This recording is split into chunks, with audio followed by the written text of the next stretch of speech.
Yes, guys, welcome back to another episode of Ball Talk with me, Lewis Bryon, and I'm once again joined by footballer Ken Charles. Ken, how are you, mate? I'm good, mate. How are you? Yeah, I'm very good. I'm very good after the weekend. We'll get straight into it, yeah? We'll get straight into it. North London derby. Obviously, it was away at Tottenham. Arsenal 3-2 win. What was your thoughts? What was your general thoughts of the game? I think tactically, Arteta was spot on. I think he gave Spurs respect because they are a decent team that can hurt teams. So he didn't go there and, open the floodgates and go all out attack. Like, he gave them the respect they needed. I think from the start, I could tell defensively, Arsenal had a structure. I think very early, I could tell Saka, Trossard were coming in quite centrally and quite deep. And yeah, the shape was just hard to break through. And we caught them with 2 set pieces and a counter-attack. And at the end of the day, at this time of the year, it's about getting results. And there's not, one way to beat all the teams in the league. I think he went there with a great approach. Do you think he went there with that approach, though? I think so. You reckon? I think from 2 minutes in, it's obviously my opinion, but 2 minutes in, I literally looked at it and said, he's given them quite a bit of respect here. I saw Saka and Trossard's position. It was without the ball, very, very, conservative. So I thought, okay, he's giving them a bit of respect here. And obviously goals change games. I think we scored fairly early. So I don't think we went there like with the same approach as we went to City. I think we were off the pace a little early on, but I think we realised that. Yeah. You could say that. And like I said, goals do change games. So I think scoring made us retreat even more. And obviously gave them something to go and chase for. But I do think that he went there with a more conservative approach than perhaps when we went to Wolves, for example. Yeah, I think he knew there'll be periods in the game where he'd have to do that, especially with the crowd. Like, when that crowd gets going, that's what it is. It's a derby game, isn't it? Yeah. That's the biggest thing you can't forget. It's not any game. Not only Tottenham are good, it's a big derby. They're all up for it. Yeah. The fans are all up for it. So, when that gets going, you're going to have to lock in and do the dirty work to stay in the game. And I think that's the approach he went for. And Tottenham in the middle of the pitch, they do have a lot of energy. They are good in the middle of the pitch. So, yeah. What I was impressed with Arsenal is we managed it very well, I thought. We managed it very well. We realised that they will have periods of the ball and have a lot of possession, high energy, because they're at home with a crowd. And we just any chances they had, we sort of made them half chances. We didn't let them get out any further than that. I think they probably had one good chance with Son. But again, we kept them all half chances. We stayed calm at the back, and we were ruthless, weren't we? We were ruthless. We got 2 goals from set pieces. We'll talk about them, actually, the goals.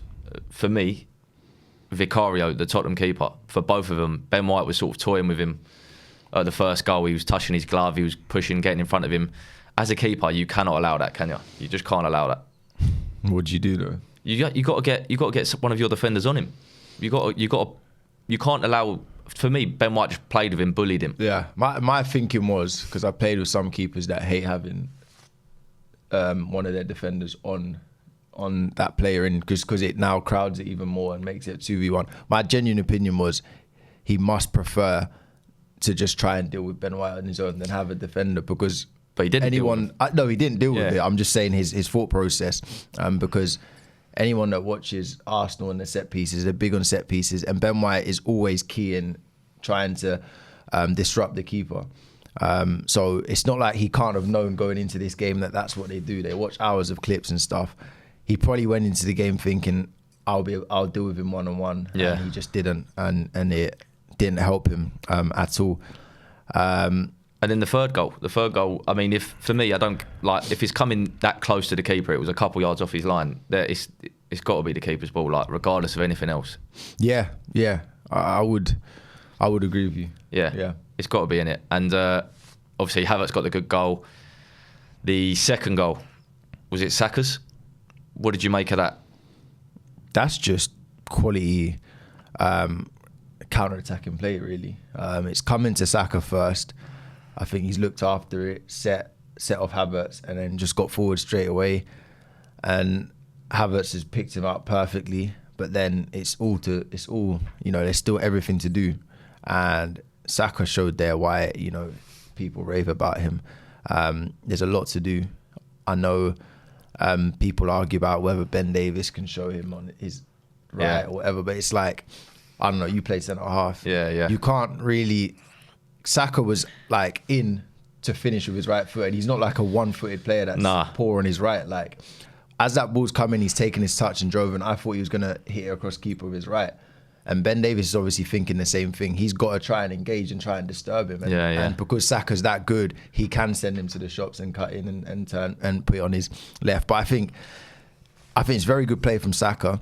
And I know people are trying to criticise Ben Davies, but I think if you're 1v1 in the penalty box with a top forward, it's very difficult. They have the advantage. They have the advantage. They should be scoring. They should be getting a shot off and punishing the keeper. So I think they got caught on the break, and if you want to look at errors, I think they'd have to look at how they can stop Saka getting into that position in the first place. Yeah, I agree. With Ben Davies, what a lot of defenders try and do, they do try and, like their tool, show him on the outside, but they try and cheat a little bit. Yeah, exactly. They try and cheat, show him on the outside and get the block. Last minute, exactly. Yeah. And you can't blame him, because let's say Saka goes in on his right and just finishes. You'd say Ben Davies ain't laid a glove on him. Yeah. That's what, you know what I mean? You would always have... No, you would, you're right. But what I'd prefer, me as a defender, as any position on the pitch, in that situation, I'd want my teammate to, especially with it Saka, I know he's not one-footed, but knowing he's predominantly left-footed, okay, I'd prefer to overshow him on that side.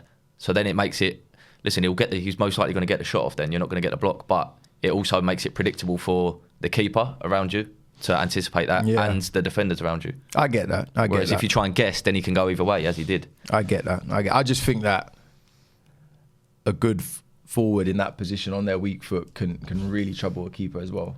It wasn't like the tightest angle. So let's say it was really out wide. Then it's show him right, because there's nothing he can do there. Whereas I think his angle on his right, he's good enough. Low and hard cross keeper.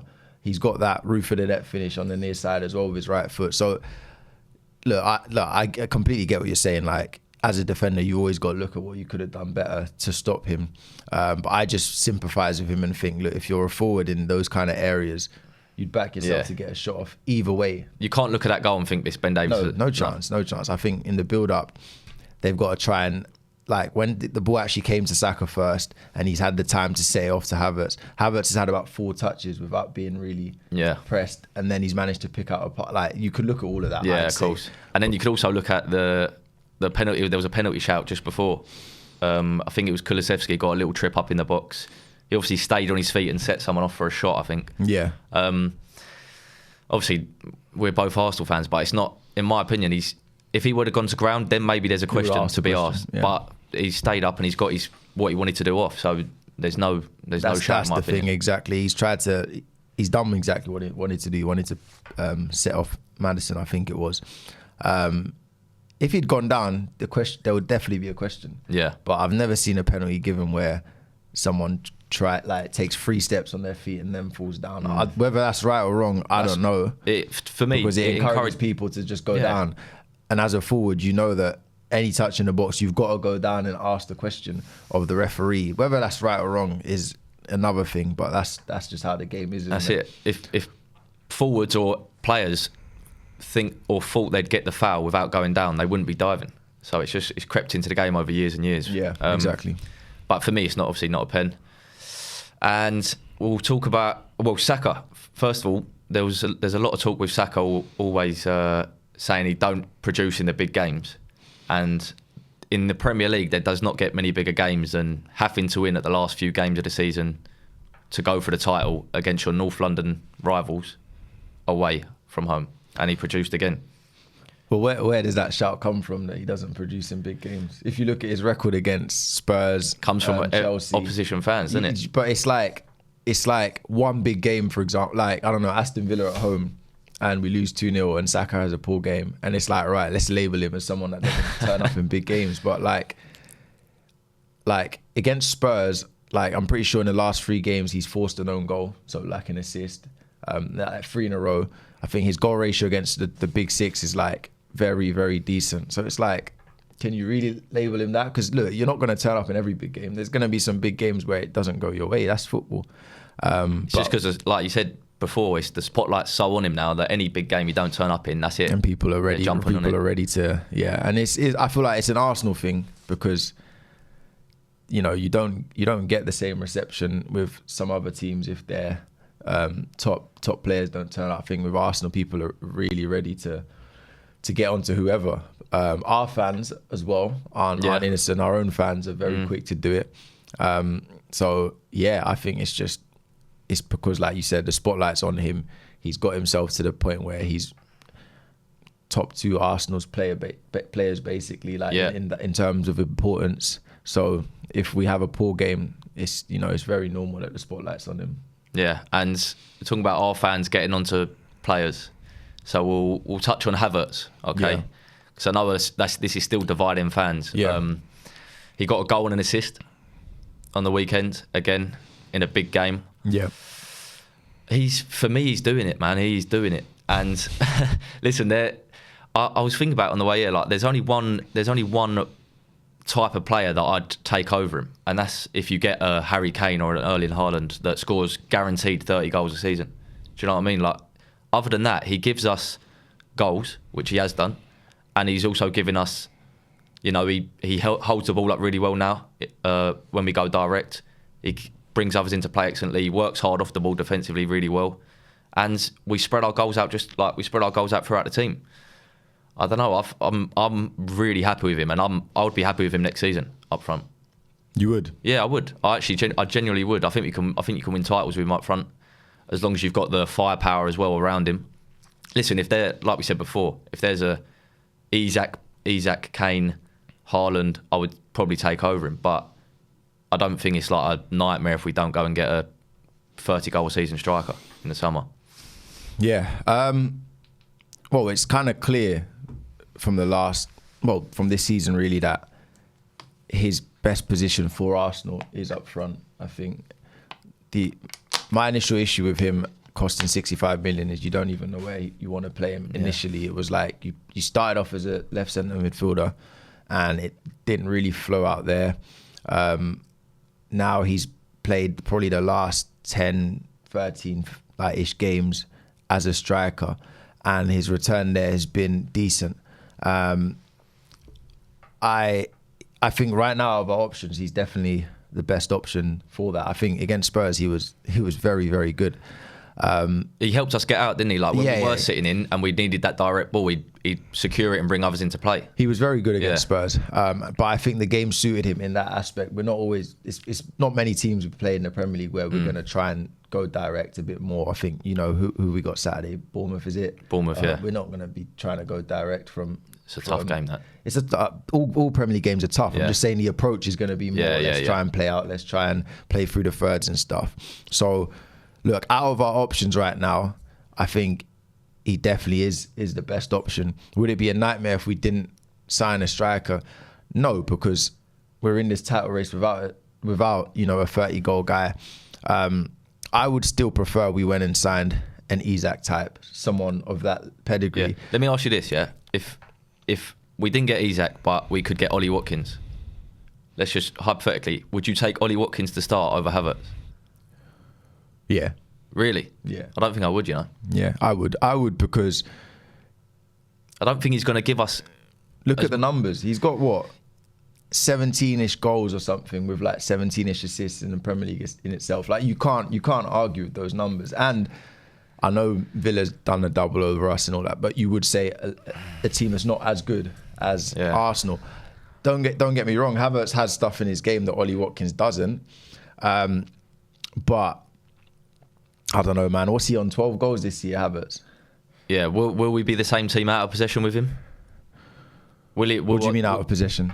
In terms, will we? Because Havertz is a big role in our press. In our press. Yeah. Is he the best presser? I think him and Odegaard. Odegaard. I think Odegaard's a big part of our press, without a doubt. I think Havertz. I think Ollie Watkins is very good at that kind of pressing from the front. You reckon? I think obviously set pieces, but then even then, Ollie Watkins has scored 3 or 4 goals from direct corners. But he has a good defensive mindset, is what I'm trying to say. With Havertz, because he's not an out and out striker. That's where it comes from, isn't it? He's obviously kind of deeper player. So definitely his defensive mindset is less of a luxury type forward, more of a team player. I agree with that. And would it take, like, because if someone like Ollie Watkins was in the team, yes, his numbers are very, very good, but will that take away maybe numbers from elsewhere? The reason I don't think that, because look at his assists. Yeah. If he was like a 20-goal striker with like 2 assists, then you'd say, okay, maybe he's actually just a type of striker that only scores goals and doesn't bring in. Whereas, if anything, he'd help them get more numbers with his assists. So I don't know, man. Obviously, it's up for debate. I think if Havertz played like Sunday, all the time. Yeah. If he played like that, like 7 games out of 10, then I'd hold my hands up and say, you know what, he's our guy. My issue is it hasn't been that consistent throughout the season. So it's like, okay, if you want to go to that next level, do you then just go and get? And I think to compete with the likes of City, you do have to be cutthroat in that sense. It wouldn't mean Havertz has been. No, he's there. He's an Alvarez, and it's like if you sign a Watkins or if you sign an Isak and they go 3-4 games not playing, it's cool. Havertz plays. If you look at City, Haaland's been injured the last few games. Look who started up front for them. Yeah. Alvarez, top striker. I think if you want to compete with them and want to compete in the Champions League, I think you need to be looking at 2 strikers that you can rely on both. Like this season, it's clear that we've had an issue in terms of relying. I think Havertz has got to the point now where people are happy with him. But if we don't get someone in the summer and then he has a couple bad performances, they're going to be on him. Like the club are going to be on the club will be on. The fans will be on the club for not sorting that problem out. Let's say he gets an injury, then what? Are you looking at Gabriel Jesus again? Or It's like I think this season it's definitely been a case of like early in the season. Obviously, Jesus was the guy, and then he got injured, so Eddie was playing. I personally rate Eddie highly. I think he's good.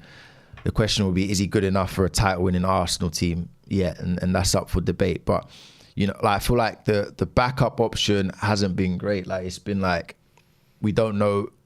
I feel like every position has been nailed down except that position. Yeah. And it's only now that Havertz has got to a point where he's probably grabbing that shirt and starting to nail it down, yeah. Cool. I don't think it means that you shouldn't go and get another striker. I think if you want to compete with City, you've got to be cutthroat like that and say, cool, we're going to go and bring in more competition. And it's up for them to play it out. It just gives you options. And especially because Havertz is someone that can play numerous positions, it wouldn't kill him signing another striker. No, it doesn't mean that he's now not in Arsenal's plans. So I would still go and do it. But I agree with you. I think I wouldn't just go and sign anyone for the sake of it. I think it'd have to be a Watkins. It'd have to be an Isak. He's proved himself now, It'd have to be someone of that level. I think if it's just going to be someone who's decent, but not like guaranteed 20 goals in the Prem, then I wouldn't bother. Yeah. No, mate, I agree. Just touching back on the Arsenal game, okay? Arsenal-Tottenham. I've heard a lot of Tottenham fans say they were unlucky because I think they had a high percentage of possession. They scored 2 goals and they said, Arsenal held on. You know, we attacked 3 times, scored 3 times. Yeah. What would you say to that? They were unlucky. I think they're entitled to think they're unlucky. Really? Yeah, of course. Like I think if you put yourself in their shoes, I think if we played a game like that, and we have, like, I remember 2 seasons ago when we played City at the back end of the season at home and lost 2-1 last minute. I think Rodri scored last minute. Oh yeah. We were very, and this was the start of us turning the page and starting. We were really good, but we lost the game. City needed to chase the title. They won the game. Yeah. So it's and I remember at the time thinking, damn, we're really unlucky here, but there's good signs that we're getting there. Spurs are a decent team, so they're gonna feel like they're unlucky. Would you say they deserve to win the game? Absolutely not, because at the end of the day, if you look at their 2 goals, we're only having this kind of conversation because Raya gives them the first goal. That's my point. We give them a penalty and then it becomes a tight 3-2 scoreline. Otherwise, the game was not tight in terms of scoreline. At the end of the day, that's the only metric, isn't it? It's the only metric is how many times you put the ball in the back of the net. And 3-0 at half time. That's my point. It was like 3 goals that were clinical, and their goals were just 2 mistakes. There was Raya. I just think they would see it as unlucky because of the dynamic of the game. Just before Saka scores, they get ruled out for a tiny offside. Yeah. if that's allowed, the game, the dynamic changes. Like, it's not like we've absolutely peppered them and given them absolutely nothing. No. Like, so that's why they will genuinely feel like they're unlucky. But from a neutral perspective, or from an Arsenal perspective, I'd say it's a top title winning performance away from home. Title running performance away from home, and it was convincing, if you ask me. Yeah, like two clear, like two individual errors, wasn't it? And our goals were. I'd say the clinical. first one makes the second one more likely. Yeah, I think we were very comfortable looking for the fourth. Like, Saka, we did. Lucky, Vicario's made a great save. Like, we was looking to try and almost do the same thing we did to Chelsea to them. The first mistake all of a sudden gets the crowd back in action. Yeah, of course. Gets the nerves on, and now we start playing deeper and deeper. So the penalty happens and stuff like that. So that's the first. Doing, yeah, I'd say.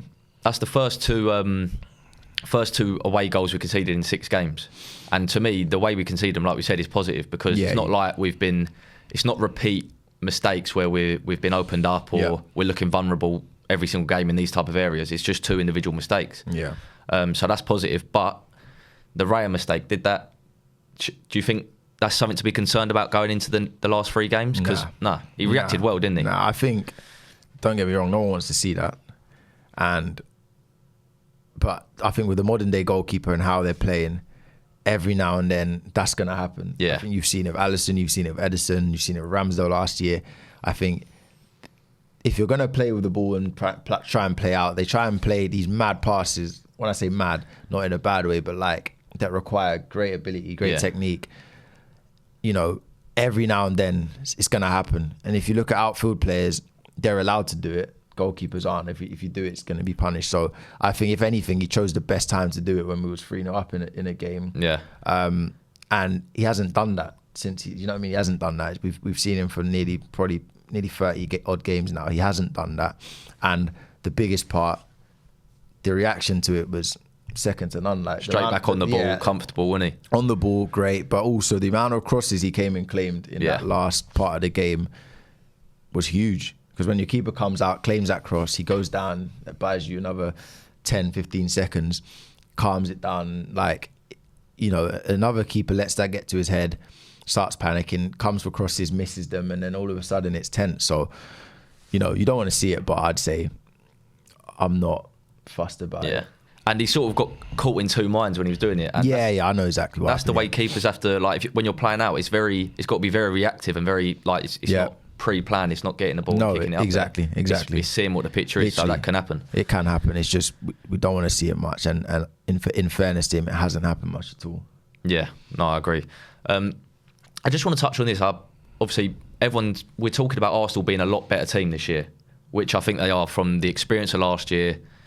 Coming into this year, we're every single player, including the manager as well, seems to have grown a bit in maturity. We're the intensity in our discipline, in our attention to detail is gone up, and it's very good.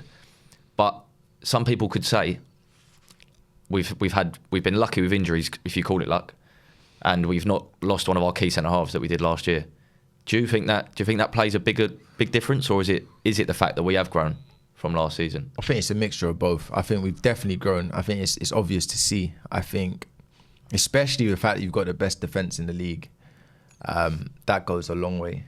The clean sheet, the number of clean sheets we've got, I think that's the biggest area we've grown in terms of becoming solid off the ball, becoming very difficult to beat. I think that's the foundation. I think if you're easy to score against, easy to beat, you don't stand much chance at winning the tight games, because in the Premier League, there's so much quality with even the lesser teams that if you're opening yourselves up, conceding chances, you're going to get punished. But is that not because Saliba's got everyone fit? Yeah. So obviously Saliba being there helps. Being fit helps. So it definitely helps. But I'd say as a team, I think Rice coming in helps. Like, you see how many times where maybe we're caught on the break or something and he comes in and stops a counter-attack. I I think the mindset of the players, like even against Spurs, like I said, I think that the approach for me was a lot more conservative. And the reason I say that is because the amount of times, let's say we lost the ball and they're counter-attacking, and within 10 seconds, everyone's behind the ball. And it's like, counter gone. Now they're trying to play. And like, you can see that that's been worked on. Because our intensity and focus has gone up, hasn't it? It's mad. Like, it's because you don't see that with a lot of teams. I think you see a lot of teams, and as a player as well, like, I know that especially as a forward, sometimes one of your teammates loses the ball in the top end of the pitch, and it's like, okay, midfielders will run back, centre halves will run back. And it's like, but with Arsenal, it's like every single player: Odegaard, Havertz, Saka, Trossard. And it's easy to do that a couple times. No, but if you're doing that every single time, it's every single game. Yeah, you got to give massive props to the manager, because obviously he's drilling it into them. It's obviously not like these players aren't doing it because they want to do it. It's because it's been drilled into them, and to the players for being fit enough. Like Saka, for example, been up until his goal, been running back every time, and then to have the legs now to go and counter and have the composure to go and score. I think as a team, it's just more streetwise. I think we're more comfortable in the uncomfortable situations, aren't we? Like we can deal with it a lot better. You know, we've been there, we've done it. Yeah, I think last year we relied on winning a lot of games where we just absolutely outplayed people, played some unreal football, scored some unreal goals. I think some of the wins this season are almost more pleasing to see, because we know we can go and just pop through a team and score like a beautiful team goal. But knowing that you can go to a top team away and grind out a result by scoring set pieces, by catching them on the break, I think that means you now have all the ingredients to compete. And obviously injuries have been nice to us. I wouldn't say, because losing Timber wasn't ideal, you know, a big signing like that you lose first game, that's not ideal. I know Jesus has struggled a lot this season. Partey would look at the difference he's made on Saturday. He was very good on Saturday. You played 80% of the season without him. Like you can't act like that's not a big miss. It's just because we'd signed Rice and had Jorginho. We had options now. I think the depth in Arsenal's team is now of a level where if you lose one player, it's not the end of the world. Yeah, of course. But yeah, I'd say overall, having Saliba throughout the season, having Gabriel throughout the season, having that partnership, both of them fit, is a big foundation you can't ignore. And last year, if this game come last year, that 3-0 to then bring it back 3-2, some would say we might not have held on to that last year. Definitely in years prior to that, we wouldn't have. We saw it, isn't it? Liverpool, don't get me wrong, I hear about Anfield and stuff, but Liverpool last year, 2-0, 2-2. West Ham, 2-0, end up drawing that game away. There are probably other occasions as well. So we've definitely done it in the past. And I did think when it went 3-1, 3-2, I thought, okay, this is a chance for them to show themselves that they're not the same team as that. Because if somehow Tottenham got the third goal, I think that's it. I think the damage that would do mentally to know that, okay, we can still go 3-0 up and lose. Of course. That's mad. Like that would kill. But knowing that they now if anything, it's done the opposite. It's reaffirmed that, okay, we can get into an ugly situation where we're away from home, 60,000 fans, you know, trying to push for them to get, and we can just cut. Because after the second goal, as nervy as it was to watch, there wasn't a nervy moment. We were still cutting off their attack. Yeah, there wasn't a moment where we thought, wow, we've been lucky, or like Arsenal really. The crowd sways people's, as soon as they have one little break, the whole crowd's cheering, you're thinking, oh my God. But there's that's nothing what makes it tense for us. Yeah, but nothing happened where you're like, wow, like we've got away with that. Like after this penalty, and even before the penalty, that game was going to be comfortable if we didn't give away the penalty. So we've grown as a team, and the manager's grown tactically, I think, because his approaches to games, I think, more often than not are spot on. And the obstacles that people were saying for Arsenal in their run-in was Spurs. This was the biggest one. Spurs and Chelsea, which we've turned over both. Yeah. And I think United's on paper, you can't ignore. Listen, we got Bournemouth, United and Everton now, is that it? Yeah. So for me, I mean, on paper, people were saying United should be the toughest out of them three, because they're very unpredictable. So they can. And it's a big game. This is the problem with Spurs as well, because I thought on paper we can beat Spurs, but it's the fact that it's such a big game. Yeah. United are going to be up. Like, United can just, throw away a loss against a team they should beat. Like, they drew to Burnley the other day. Like, they can do that. But then when it comes to Arsenal, the fans are going to be up for it. Players are going to be up for it. They can just decide. They can beat the big teams. They can lose to the little teams, can't exactly. they? So, And especially the type of football they play. They don't try and control possession and stuff. They try and catch you on the break. The big teams come and play. So it suits them, if anything. Yeah. The sit-in counter. When they've got to try and open up a Burnley, for example, they're not the best at controlling a game enough, I think. So it won't be easy. do you think that will be the toughest out of three? It's at Old Trafford. Yeah, I think because it's at Old Trafford. Yeah. I think Bournemouth is a tough game. Home to though. Bournemouth, Yeah. home to Everton. They're all tough games, but I think you wouldn't. I don't think you'd ask for two better home games without being too greedy. I think they're very reasonable games. I think, like you said, when you looked at the list when there was like 9 games to go, I think you looked at Brighton, you looked at Villa, you looked at Spurs, and you looked at United as and Chelsea. Yeah. And they looked like a tough running when you looked at all of those. We slipped up at Villa, but comfortably beat the others. I think we've got past the hardest part. I think it's just United. I think you'd be, because it's away at Old Trafford, I think that's probably the last game where if you can win that, you give yourself every chance, because obviously then it goes down to the last day. You've got to back yourself to beat Everton at home, who are safe now, got nothing to play for. And then it's just up to whether City decide to win all their games or not. Yeah, but with Bournemouth, I see something there. If the league would have started in November, they'd be fifth. Up there, yeah. They'd be fifth. They've been on fire since the new year. They've been so good. So I genuinely think that could be. It's at Arsenal, which is in our favour. But it could be just as tough as, if not tougher than United. Obviously, depends what United come out. So yeah, I agree. It's not one to like overlook. No, you I can't. think you've got to take that the same as like the Chelsea, the Spurs. I've been like that throughout the season, because you can't overlook anyone in the Premier League. Like before you know it, you're thinking, like, people are probably looking ahead to United right now, thinking, right, that's the next. It's like, no, we get through that, we've got them all. Yeah, you've got to, and especially in the title race, it's not like we actually have to win all these 3 games to give ourselves a reasonable chance. We have to win all of them.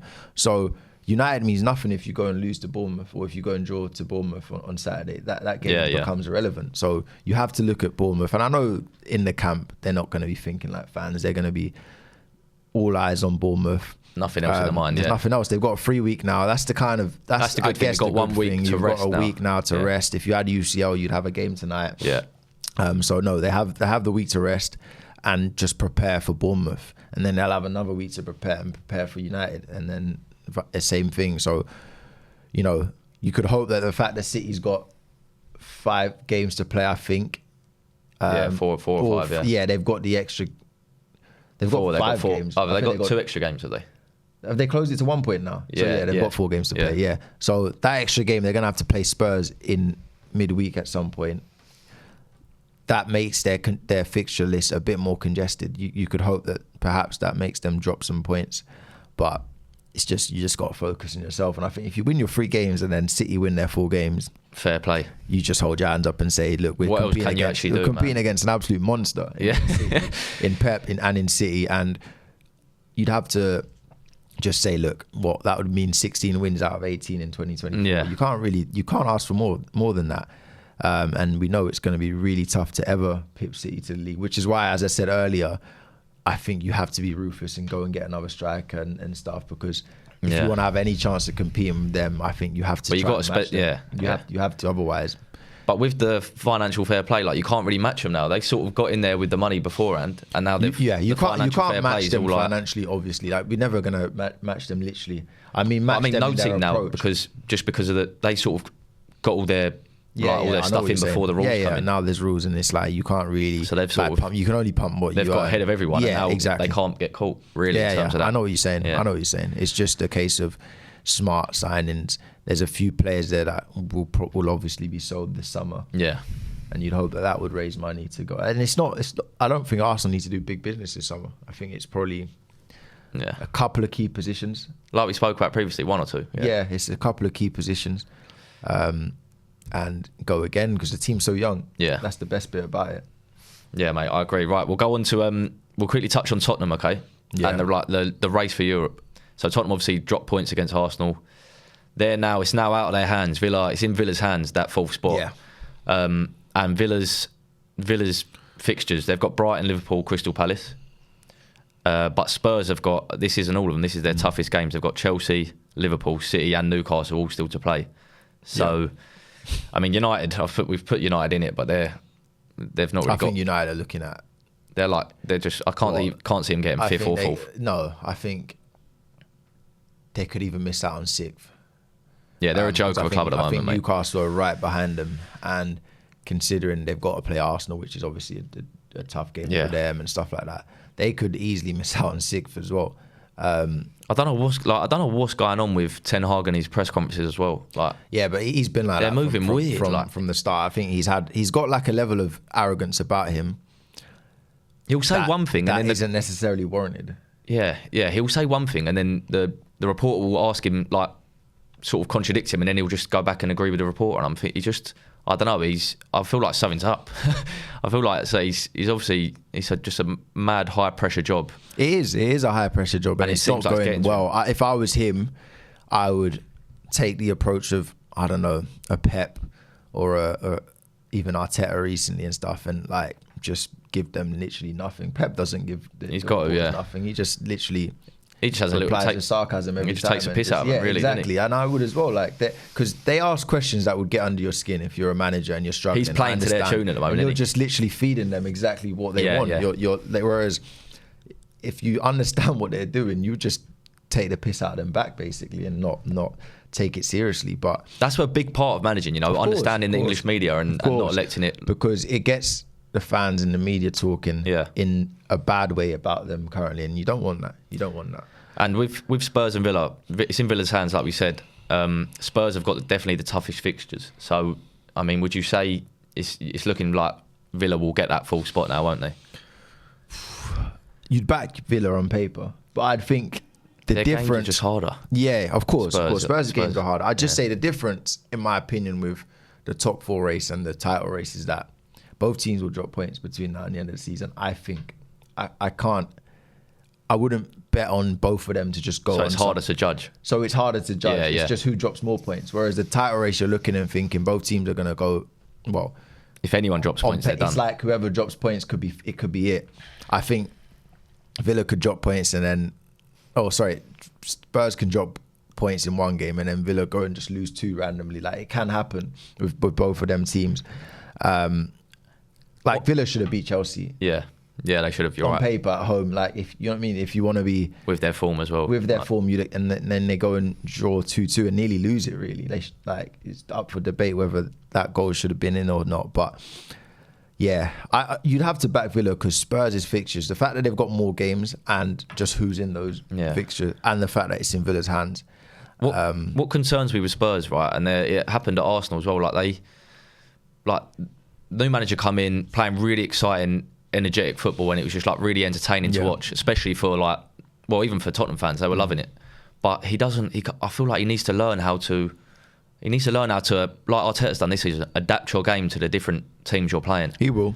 I agree though. He definitely does, because you can't just play like that. You can't win. You can never challenge for a title if you're only doing. Even Manchester City don't just do that. Yeah. And that's one thing that all managers need to try and take. They've got the best players in every position, and they've got Pep, who's the father of this new style of play and stuff.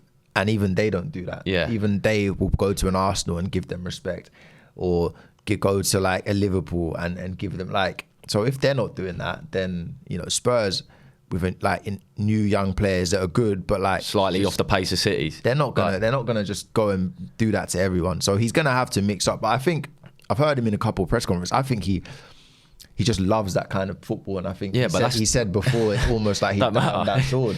Yeah.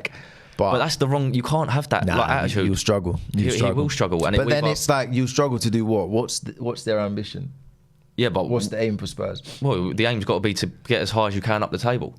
They'll struggle to get top 4 if they do that every year and they don't adapt, because we see it on Saturday. We'll go on to that now. We'll see it on Saturday with Forest and City. City, like we said, got the best players in the world at every position. And when they were going at Forest, who are in the near the bottom of the table, Forest were having loads of chances. City were vulnerable at the back when they do that with the best players in the world.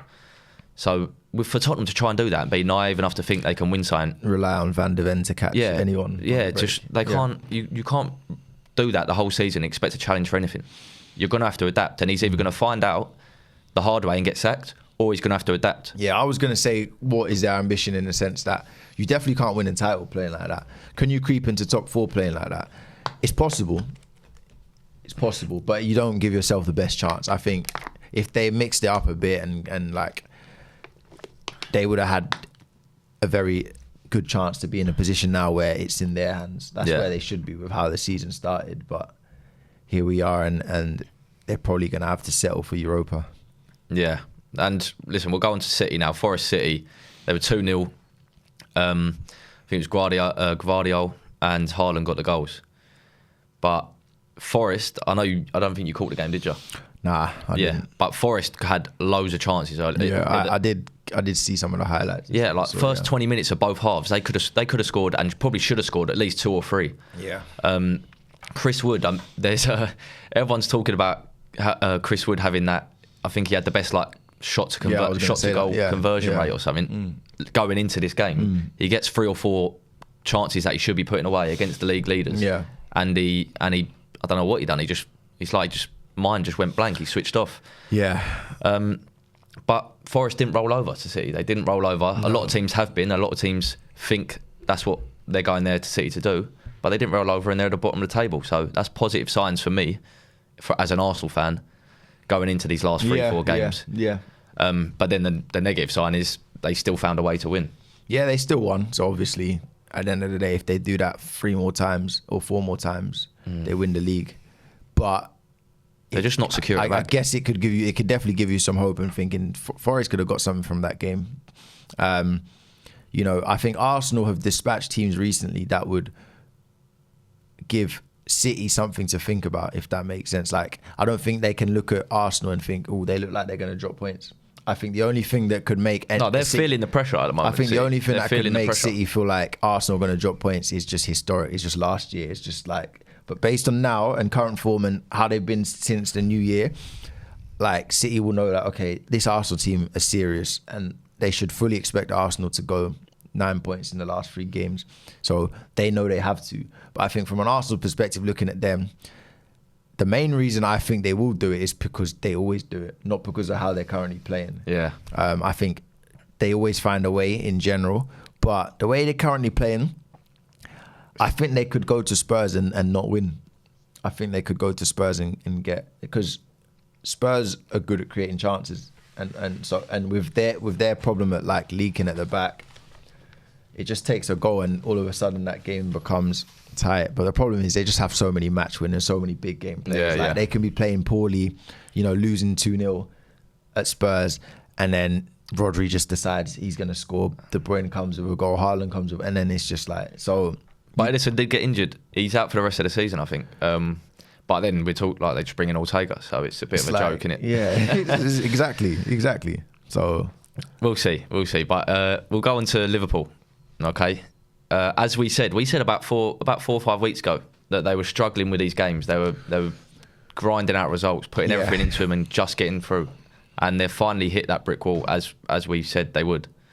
They look a bit tired. Obviously, they had the incident with Salah and Klopp on the weekend. Yeah. Salah to me looks tired on the pitch as well. He looks like he's ready to go. Klopp, as mentioned previously when he announced he was leaving, that the reasons are he's sort of. He needs a break. He needs a rest. What was your thoughts on the Klopp and Salah, situation? It happens. Like, I think I've looked at like. Do you think it's that deep? Nah. No. I've looked at like, I think from some of the angles it looked like it was literally just over the handshake, and for me that means it's really not that deep. I think Salah was frustrated at being on the bench. If I'm going to read it from the outside, Salah frustrated at being on the bench. So now he's coming on and it's like Klopp's gone to shake his hand and he's not giving, like, I think Klopp wanted a hug basically from him, and then he's just like kind of patted his hand, and then Klopp's probably said something back to him. Salah not being happy to be on the bench, probably just wasn't in the mood for Klopp at that minute, at that instant. And it's a and then combination, Klopp's isn't it? taking it? It's a combination of everything. If they're winning and stuff and things are good, Klopp probably don't even react to that. Yeah. Klopp's reacted to Salah not showing him that affection, and it looks like that's probably because of the whole situation. Everyone being stressed out, everyone being down about the fact that it's looking like it's going to end on nothing for them. So, yeah, but it won't be that deep. I think they would have sorted it behind closed doors. Like, they're both Liverpool legends. Like, they're not going to, you know what I mean? They're not going to cause like a massive fallout over something so trivial. Yeah, for me, it was a situation that happened that allowed them both to get a bit of their frustration out. You know what I mean? Give them that excuse. Exactly, yeah. Because they're, like you said, he was happy. He was angry that he was on the bench, and they know they're not winning anything this year. Klopp knows he's going this year. Salah, for me, is probably going to go this year as well. I don't know what you think. Do you think he'll go? It's possible. It just depends on who's coming. Oh, well, they know who's coming in. Depends on how he wants to go about it. Is he gonna go the Ten Hag route and think, nah, like when Ronaldo, he thought like I want to start from scratch, or is he gonna come in and say, you know what, no, I want to still keep him because of how much value. But I think he'll want to leave. I think he'll go, man. He was almost gone to Saudi last year. Yeah, and we don't know how close it was, isn't it? I think if he wanted to go, he would have gone. So it's like, but maybe he thought, I'll give it one more year. Yeah. I don't know. It depends, because I still think he's a top player. So it just depends on two things. Like, if he's done, like wants to go and chill, then he'll go, won't he? Yeah. But then I also think he could leave Liverpool and go to another top European team as well, and try something else for 2 years or something, because I think he's got a lot to give still. So he definitely could. But I think with Liverpool right now, over the next few years, I think the fans will be in for a bit of a shock. Yeah. So if I was him, I'd probably leave now as well, because I think they're going to go through a rebuild. You don't you don't let a top manager like Klopp go and then just like pick off from like the success. I think it's going to be a rocky couple of years. I don't know how long it's going to take for them to get back to pushing, but it could be a while. Listen, mate, it could be a while. He hasn't got years to, you know what I mean? And he's not like a Steven Gerrard type of Liverpool through and through guy that would say, no, I'm going to see this transition period through. I think he'd probably, if I was him, I'd probably think about moving on just to start fresh somewhere. Yeah, and if they're losing Klopp, they lose him. The amount of games that Salah's won for that club as well, like on his own, single-handedly, they're losing that. They're losing their best manager they've had in recent years, at least. Like, he's a club legend, a Premier League legend, probably, and I think it's going to be a good few years before they can even think. Like, I don't even think they'll get top four over the next few years. I generally don't think that. I think this year they've got top four because of Klopp. Because start of the season, looking at the squads and stuff, I don't think anyone expects them. Like, title race is just, it's mad how they've even been in that conversation. I think they've done very well, but you was probably looking at them thinking, cool, they might just get back in the top four. Yeah, at the start of the season, that's what I was thinking. What I'm saying. Yeah. I think they've overachieved, and I've spoken to definitely. Liverpool fans that have said the same thing. Like, they've overachieved. He's got the absolute max out of his current squad. Yeah, it's still a good season for him. Like, it's still a good season. In relation to, you always compare it to how you'd expect them to do at the start. And like you said. And people are too reactionary. It's the same thing with how we did last season. I think last season was an unreal season, considering what we thought. I think going into last season, I would have been happy if we just got top four. Because of how long we'd been out of the Champions League. It was like, cool, if we can just get top four this season, that would be great. We went on to be in a title race, and at the end slip up, and everyone acts like, oh, like you failed and stuff, but no, we overachieved last season, and I think Liverpool overachieved this season. So I think their fans would have known that realistically they weren't the best team in the league, and their team's like it is a little out of sync. Like these Diaz and Nunes, they don't get the goals like Salah does. Do you know what I mean? They're not. They can't be. The club doesn't rely on them to win them games, really. Whereas Salah, if Salah's gone, it's going to be hard, man. They look out of sync. There's a few. I just can't see it happening for a good few years. Really can't. Yeah, I think you can never say for certain, but I definitely. So I can see him doing like a, sort of like how United did after Ferguson, how Arsenal did after Wenger. I can see it being like that and being a while. Yeah.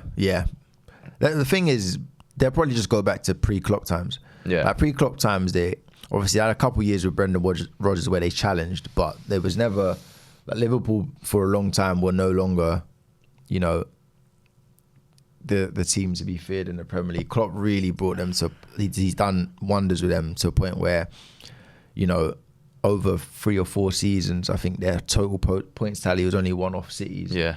Like, done so well. I think it'd be difficult for anyone to do that again. Do you think Klopp ranks amongst like Pep, Arsene Wenger, Alex Ferguson in terms of like Premier League managers, the history of it?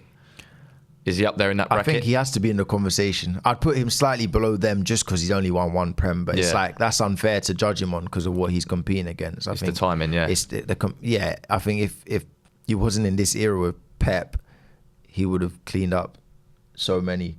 Obviously, you can't, like, history never looks at it like that. But I think he has to be in the conversation because anyone who's around at this time and watching can see that what he's done is, how many managers have done it? Like, in terms of creating a team that good, that consistent for so many years. You can't ignore the fact they won the Champions League. I know that's not that never gets used in the Premier League judgment, but they've done it in the same era. Yeah. They've done everything. They've won everything. So he has to be in that conversation. Yeah, I agree. He's got to be up there with it. Like you said, people don't realise sometimes the timing is just bad. Exactly. Do you know what I mean? Exactly. I heard someone's like, imagine being a sprinter when Usain Bolt was like, and you're never going to get, you're playing for second. Exactly. Some of them were hitting times that have never been hit before. Yeah. But you can't win because there's that. So it's exactly the same. That's and it's why any other era, you're a world champion, you're a legend. Like, literally. Yeah. And it's why, like, when, you know, other fans are so quick to say, what has Arteta won or what has he done to back it? It's like, I know you lot wish you had him as your manager right now. I know you lot wish your team was doing what Arsenal are doing right now, because yes, we haven't won anything yet, and yes, we might go another year without winning anything, but I know that right now being an Arsenal fan is more enjoyable than it has been for 15 years, and it's more enjoyable than being a fan of a team that, you know, doesn't perform every week. You watch them, and every week you watch them, and it's just poor. So yeah, it's a hard era, but that's where we're at. Yeah, mate, I agree. And listen, before we end it, I just want to get prediction for Arsenal Bournemouth. Do you think we win? I think so. Yeah, I think so. I think. I know. I don't think like on paper it's not an easy game at all. So I'm not dismissing them, but I have a feeling, I could be completely wrong, but I have a feeling we win comfortably. I think. You reckon? Because I think once we get the first goal in games, generally it becomes more comfortable.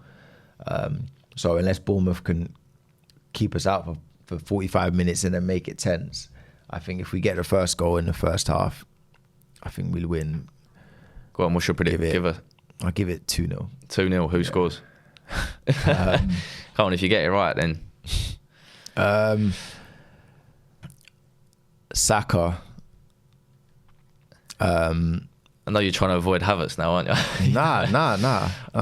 I reckon Odegaard and Trossard. I was going to say 2-0. Odegaard's due a goal. I'd say 2-0 Odegaard, Saka, I'm going. Okay, well listen, mate, we'll leave it there and we'll see how they get on, yeah? Cool. And we'll have a catch up maybe next week or the week after. No worries. Lovely. Top stuff.